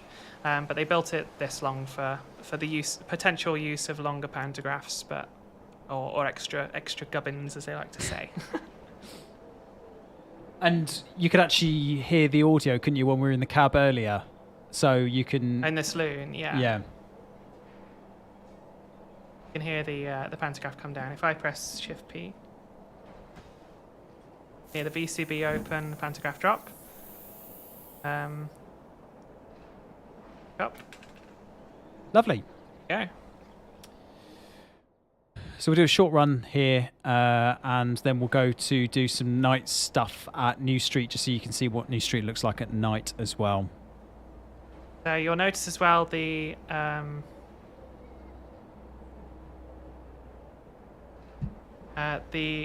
train sounds very quiet, and this is as per reality. The converter cooling fans don't do anything after a certain while in neutral or off. Whereas if you're going to forward, you'll hear these spool up.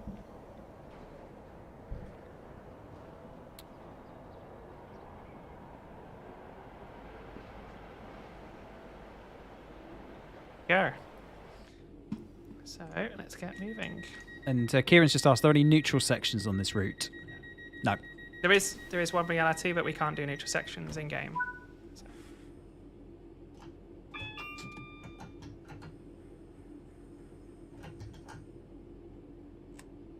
That'll help. Just wanted to show you off one of the branches that leads into New Street. We obviously showed the other one earlier on. We showed the other one earlier on? So we showed the south side and the north side. The only thing we haven't showed en route is the Redditch to Barnt Green bit. But that would have made the live stream nearly 3 hours. So that's way past my bedtime. But we show you a little bit of Barnt Green in some of the pre-recorded stuff as well, so you can take a look at that there.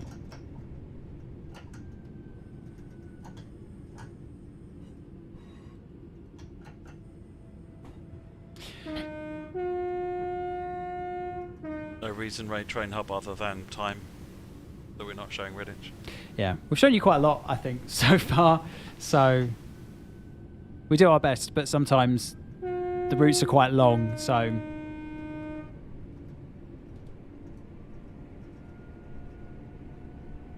one of the other things that I really like, I enjoy driving this route, is how the scenery changes quite a lot as you go down the route. Whether you're like in this suburban area, then you get to open fields, get down to the more built-up areas of construction and so forth happening north of New Street. Go into New Street, so undercover, and then you've got the as you come out through the brick-sided things around five ways, and then you've got canals and so forth. So the route is it's you know where you are on this route. It's really good, really interesting.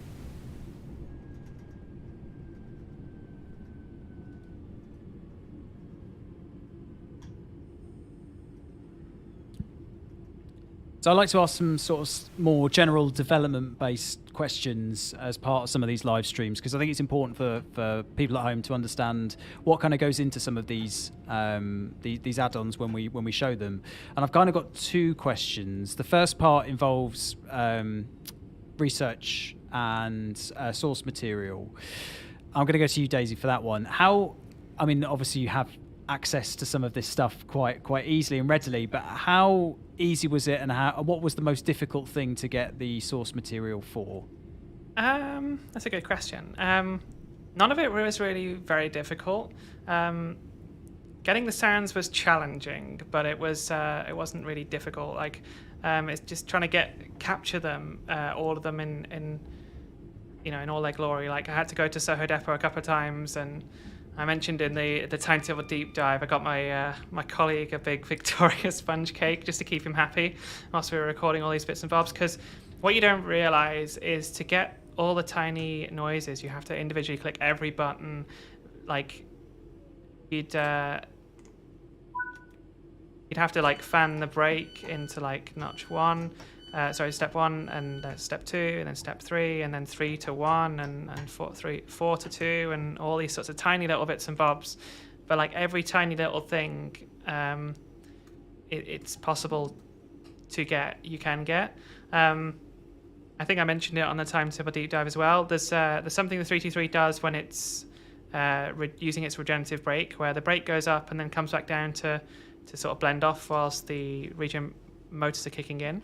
That tiny little valve that releases the brake at that point is hard to get to, and it's not easy to get a recording of that. So we've just left it as the normal brake release noises, and I think it sounds fine as it is. If you travelled on it every single day with the windows open, you know, with your head out the window, listening to the train, you're going to notice it. But for the average passenger, you wouldn't pay much attention. The actual walking around the route, walking up and down every single station, getting a video of every single platform at New Street. It's very good for weight loss, but work off the Victoria Sponge. Yeah. But yeah, that it takes a while. Yeah, I can imagine there's a lot of sore feet, and if you've got a Fitbit or any other kind of smartwatch, you're logging your steps and making sure that you are absolutely recording all of those. I know I certainly would. My second question then, Matt, is towards you in terms of when we've got all this source material, we're looking at it, and we want to create the route. What has been the most challenging part of the route to get right from a development perspective? I guess one of the big challenges actually is when you've got that much reference material, you can actually end up with, and this is going to sound really strange, too much reference information. And then you've got to try and work out what's really important and not get bogged down on blades of grass and levels of detail, which mean then you wouldn't then get the high level picture. So the team have worked hard, you know, but again, using a lot of advice from Daisy about what's actually important here, what do we need to focus on. But then this reference material has been magnificent. I used it myself actually. It was a QA bug report came in about missing PIS in one of the platforms. And so I went and had a look at one of Daisy's videos, and guess what?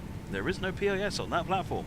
So, you know, that would have been probably gone through, bugged, fixed with PIS put on it, and then that would have been wrong. So actually the reference material is useful both for making it and then for testing it and so forth, which is fantastic. In terms of the others, more complex areas, I know Birmingham was probably one of the more difficult things to get in at the end stages of the route development, Birmingham New Street. But it's a big monster of a station. Those big stations are always difficult to get in, and then getting them light baked and so forth, making sure they look right. So yeah, we also had some challenges with passengers, you know, as always, and spent a lot of time actually updating and reworking how passengers are moving around on the platforms and making sure that you get sort of proper rush hour levels of passengers. We've revised passenger boarding and lighting curves and so forth. So it should be, you should find actually the route is quite populated with passengers. Brilliant. There's a question from Azuki Yakuza. How many platforms are accessible for New Street when we're creating when players are creating their own scenarios? Do we know the answer to that one off the top of our heads? How many routes are available? Or how many platforms? Start modes. How many platforms on New Street? Start locations. There's quite a few. Okay. I can't remember how many are actually accessible, but yeah. So there's a few. We'll try and get a little bit more of a specific answer, but there's more than one.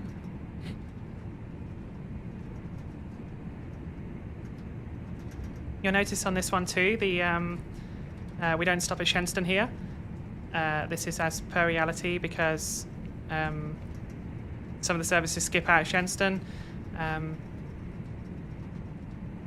just to even out the service pattern, really. Shenston's quite a small town, so there's no real need for them to have a service very frequent, basically. There you go, Archie. That one was for you.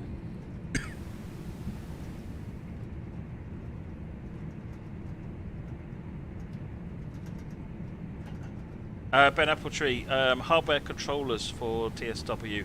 No support at the moment. It is something that we want to be doing, and there's no API in our game for external hardware to refer to. But I know that it is something certainly the engineers team are keen on doing as well, and I know a certain other person in this room desperate to have that as well. It's not me. Q. It's not Clue. Lady. So yeah, it's there's some really cool stuff that we'd like to get in for as far as external. Yeah, it's but nothing at the moment is all I'll say there. We are talking with Train Sim controllers and Alan Thompson, so I think as soon as there's an opportunity, then we will do our best to assist and make that happen. Yep. Adrian asks, do AI trains display destinations? I think so. They should do. Yeah. That'd be a bug if not. And not a bug I've seen in the reported in the testing, so yes, they should have that. People are saying, are you certain of your stopping pattern? It doesn't have a question mark in reality either. It made us all laugh. That. I was going to ask that question because it does irk me as well, but... Yeah, there's a couple of things on this cab that have made me go wince a bit. Daisy recognised me asking about these. Look at the clipboard. Look at that. That's just, my head can't handle that shape. And that is exactly right. And if you look at it from a different angle, it actually makes a bit more sense. And then the other thing is those drilled hole patterns, which are all on the walk. Oh, yeah, I've just noticed that. And that's accurate as well. So this cab is just designed to upset. I'm shaking my head. You can't see this, but I'm shaking my head. I know, Train Boy, I know. If I've got to feel the pain, I'm going to share it. Yeah. Paul House asked about haptic feedback on controllers. It's something that I think we would love to do at some point, but it's not something that we've currently put any... we have no plan for that. We have no plan, yeah.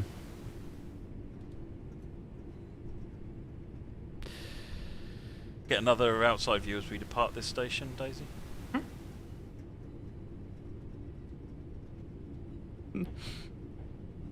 So I suggested this cab should go on subreddit mildly infuriating, because this is surely mildly infuriating. Do you know what? Let's do it. Let's see if we can get to number 1 on the subreddit, shall we?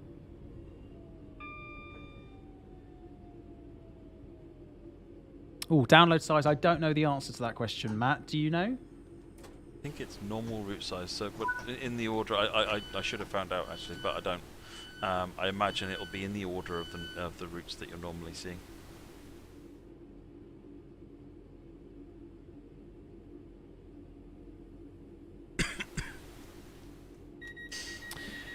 We're going to show nighttime in a bit.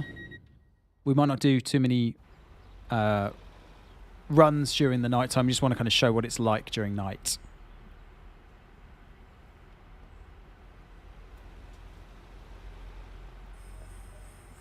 I have to say, I really like the orange branding. The orange and purple looks really nice. There's a bit of an orange theme going on with Train Sim World 3 so far, isn't there?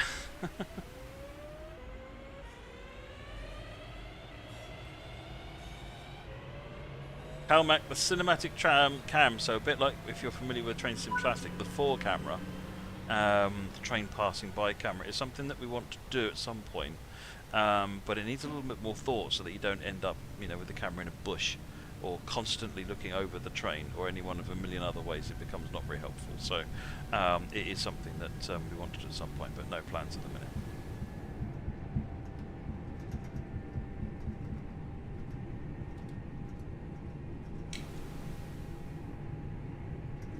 Have you guys thought about more passenger types like wheelchairs, for example? We have, and we are working on what we can do about that. I don't know what that will be at the moment, but representing the diversity and variety of people on the real world is something we definitely want to do. Making that then work within the context of the game becomes immensely complicated. But it is something that's on our minds very much. What's this approaching? Shared. It's an RHTT. Quentin Volt, is there a nameplate on this unit? Why don't we talk about nameplates? Every single unit has a nameplate. And those names are station stops on the line, aren't they? Except for Yeah, one. every single station on the Cross-City Line has its name on a 323. There's one extra unit, and that unit has the name of one of the fleet engineers who retired recently, who has his name because he worked on the train for over 40 years. and you will see that in the middle carriage of every train, and obviously each one is different. So you'll see the Soho Depot emblem, which is a recent addition. The depot manager at Soho likes to take pride in his depot, and also, yeah, we've got they're basically stickers, but yeah, every single one has its own name. Oh, that's nice. I enjoy that. I enjoy those little touches. I think that really adds to the immersion and makes it feel that much more kind of authentic. So for those asking about the RHTT, that's part. If there's a separate add-on which is the RHTT available on the store now. So that layer will appear if you have that installed on your Train Sim World 3.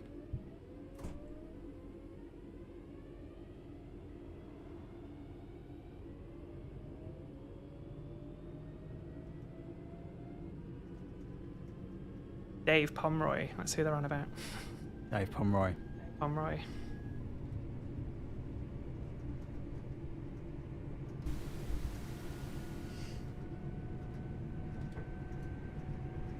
Oh yes, remember we need to do an external starting. Oh yeah, I did do a 8 cam at Blake Street. Did you? Oh, okay, fine, Yeah. fine. Do Oh, a someone 3 wants a cam. 3 cam this time. We'll so do we a can 3 follow cam. the sound. 3 cam. Maybe Yeah. throw in a horn Oh. as we go as well, just to. They're also picky, aren't they? I'm joking. I just want to hear the sounds. This is all good. Well, welcome to the world of previews, Daisy.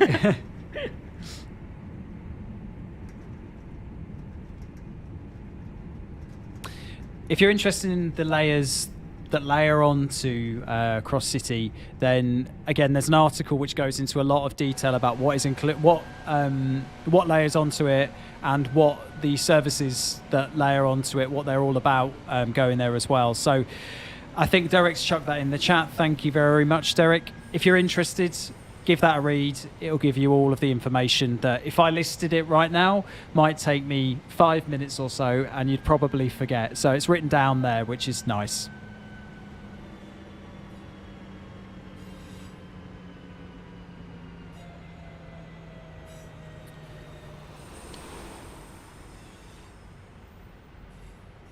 I don't think any of the logos from this are in livery designer, no. GWR is though, isn't it? Logos. Oh, sorry, I thought GWR logo was in there, isn't it? The West- logo is in livery designer. Oh. The logo of the brands, West Midland brands. It is. Are they? Yeah. Oh, okay, they are. Well, I'm sure I've seen people. Did I get that right and Matt got it wrong? I got it wrong. Okay, I'm We'll wrong. double check. Me. We'll double check, but yeah. You couldn't see me, but I just celebrated a little bit on bit. in my chair. He did a football celebration. Little bit. like. There we go. Confirmed by Jason. Thank you. Okay, should we go to do some New Street at night time?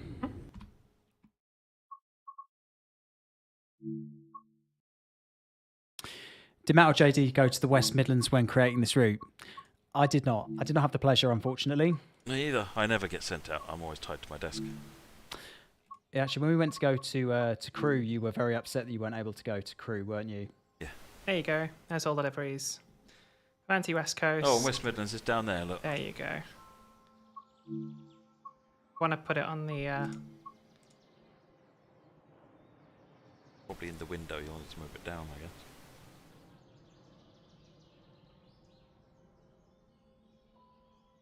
Somewhere. Put it on the side. There It is. Lovely. Go. So you can recreate your own 323s. Why you want to do that, I don't know, but Make them pink. make them pink. Why not? Okay, so we'll just quickly show New Street at dark so you can see what it's all like illuminated.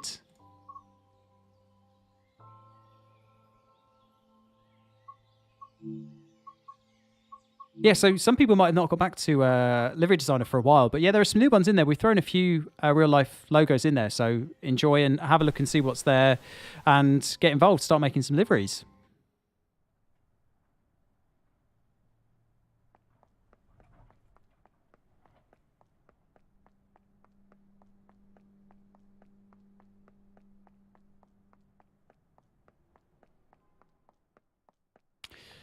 Here we are, Birmingham by night.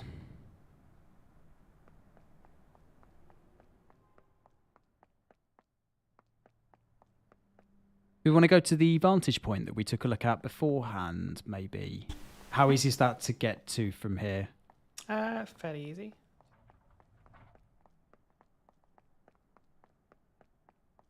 Is there anywhere else that you'd like to show us, Daisy? I think it's pretty good. Okay. Well, we'll go up here and we'll take a look and see what Birmingham looks like from this angle.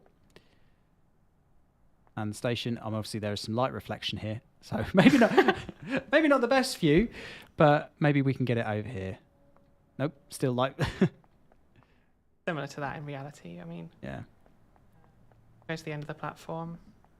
There we go. Walked your first mile. You're really helping out Matt here. Level up. Up on New Street. Awesome. It's a lovely looking station. It's a really nice looking station. Tremendous model. Little story. The only time that I think I've ever been to New Street, I was on a train from Newcastle to Durham, and I left my phone on the train when I got off at Durham, and it went all the way down to Birmingham, where then I had to go and collect it the next week from Lost Property because someone had picked it up on the train, which was fortunate in a way because that was the train that went all the way down to Penzance. Oh no. So Wow. So if we listen quietly, you should be able to hear the aux off and aux on again. It's one thing we didn't show.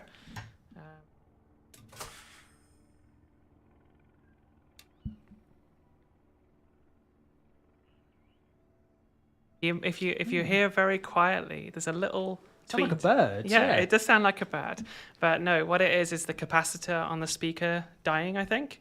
And it was something they wanted to cut out because they thought it was a bird, the sound people. And I was like, no, that's a real thing.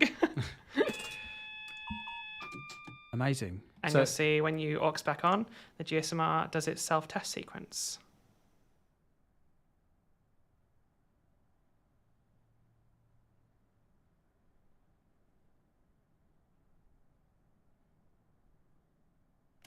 Graph back up. Oh no, up. If you look in the saloon, let's turn the cab lights on. You can do some funky things with the lighting. So sometimes in reality, we have to lock out individual carriages. You're not allowed to, you can't turn the lights off in just one carriage with the main controls. So what we would do is you could do this and use the saloon lights 1 to an emergency. So each one of those individually controls the set parts of the lighting. Oh wow. The lights in that one carriage entirely. Same thing on the middle carriage. If you turn off the lights entirely, that also turns off your destination indicators. And that is as per reality as well. It's very annoying, but it's because you, yeah. All we have to do now is wait another 6 hours and 20 minutes for the service to start. So hope you're all strapped in, everybody. It's going to be a long one.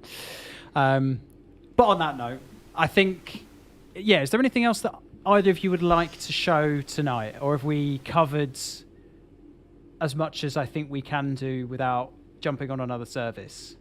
I think we've probably looked at everything. There's still some great stuff we haven't shown you. The bit north of New Street, across all the junctions and the building site there where HS2 is being built as well. So there's all sorts of stuff going on. There's plenty to see and plenty to do. So that'll be there for the future streams for us to show or for you to see for yourself on Thursday. Absolutely. And on that note, it is out on Thursday. So Thursday, the 17th of November. Put it in your diaries. Pre-order is available now for both the Route add-on by itself and also the starter pack. If you haven't played Train Sim World 3 before, you can get the starter pack and it will sort of get you straight into Train Sim World 3. So that's coming on Thursday. And we are going to go back to face cams for the end. Woohoo! We are still here, everybody. We're still here. We are still here. I wanted to extend a really personal thank you to Daisy, because I think this is the first time we've had somebody come in to, as kind of a non-Dovetail employee, come in to do a live stream, not only just to do a live stream, but to drive tonight as well, and also give that fantastic insight onto a day in the life on the route, as well as also some of the little intricate details that we've included in this particular route that obviously Daisy and the rest of the team have been instrumental in sort of implementing as part of this route. So I wanted to extend a really personal thank you to Daisy, and I'm sure Matt, when he's on I know he's not on the camera, but also would like to as well. Yes, definitely. A big thank you to Daisy for everything you've done.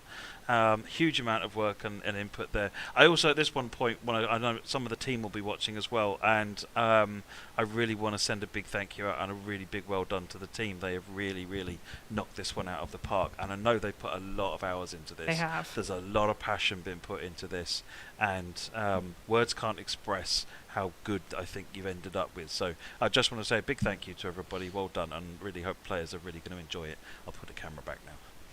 Thank you very much. Yeah, Daisy, any final words at all? Yeah, thank you to the team. I think I did send all the ones I have contact with a message, and I said thank you very much for all your hard work, because some of them have done some crazy hours to get this route looking as good as it is, and it shouldn't go unnoticed. They've done an amazing job. So.